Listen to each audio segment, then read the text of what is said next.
కోనసీమని కొబ్బరి తోటలు లేకుండా ఊహించడం అలాంటి కోనసీమలలో తల్లలేని మొండెంలాగా ఆ రోజు కనిపిస్తే చాలా బాధ అనిపించింది.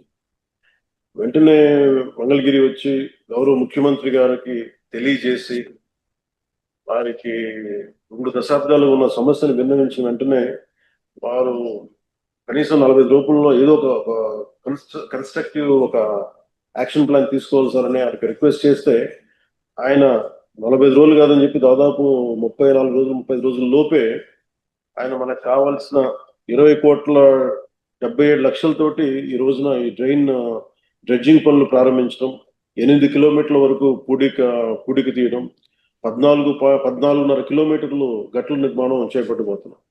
దీనికి అలాగే శంకర్ గుప్తన్ డ్రైన్ లో దాదాపు 600 ఎకరాలు ఉంది. కాదు 250 ఎకరాలు అన్యాక్రాంతం జరిగింది. అది మొన్న మీ దృష్టిలో కూడా నేను అది అడిగాను. దాన్ని కూడా కలెక్టర్ గారు ఒకసారి దృష్టిలో పెట్టుకోవాలి. ఈ రోజున మనం ఇంత ఆనందంగా ఇంత సమర్థవంతంగా చేయగలుగుతున్నాం అంటే దీనికి ముందుగా మనం కృతజ్ఞతలు తెలుపుకోవాల్సింది గౌరవ ముఖ్యమంత్రి శ్రీ నారా చంద్రబాబు నాయుడు గారికి. మనస్ఫూర్తిగా రైతాంగం తరపున, కోనసీమ రైతాంగం తరపున, మనందరి తరపున వారికి నా హృదయపూర్వక ధన్యవాదాలు, హృదయపూర్వక నమస్కారం.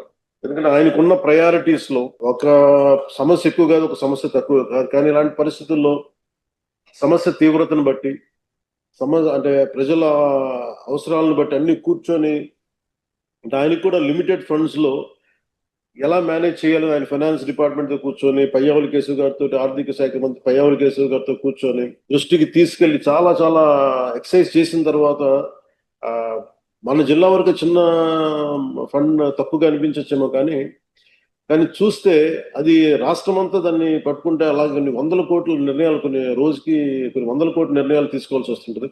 ఇలాంటి పరిస్థితుల్లో కోనసీమ రైతాంగానికి, కొబ్బరి తోటల రైతాంగానికి ఆయన గౌరవ ముఖ్యమంత్రి గారు అండగా ఉన్నందుకు నారా చంద్రబాబు నాయుడు గారికి మనస్ఫూర్తిగా మరోమారు ధన్యవాదాలు తెలుపుకుంటా ఉంటాం. ఇందాక పెద్దలు మన రామనాయుడు గారు చెప్పినట్టుగా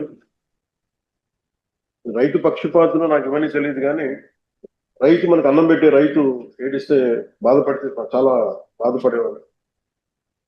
అది ఒక రోజున ఎలాంటి ముక్కోటి ఏకాదశి రోజున అనుకుంటా, అది కూడా మనోహర్ గారు చెప్పారు, మన కౌలు రైతులు చనిపోతా ఉన్నారు, ఇట్లా ఉంది అనేది న్యూస్ చూపిస్తా ఉంటే మనం ఏదైనా చేయాలి అని అంటే ప్రభుత్వాల మీద ఒత్తిడి పెట్టగలం, ఆయన చేయగలం అని మాట్లాడుకున్నప్పుడు నాకు ఒకటే అనిపించింది, కనీసం భరోసా ఏదో ఒకసారి బతకడానికి మన ఇచ్చే డబ్బు ఎంత ఉంటుందని పక్కన పెడితేనే అలాగే ఒక్కొక్క రైతుకి చొప్పున కొన్ని దాదాపు ముందు నేను ఆ రోజు ఒక సినిమా సైన్ చేస్తున్నాను. ఆ రోజు ఆ సినిమాకి వచ్చిన అడ్వాన్స్ ని 5 కోట్ల రూపాయలు వెంటనే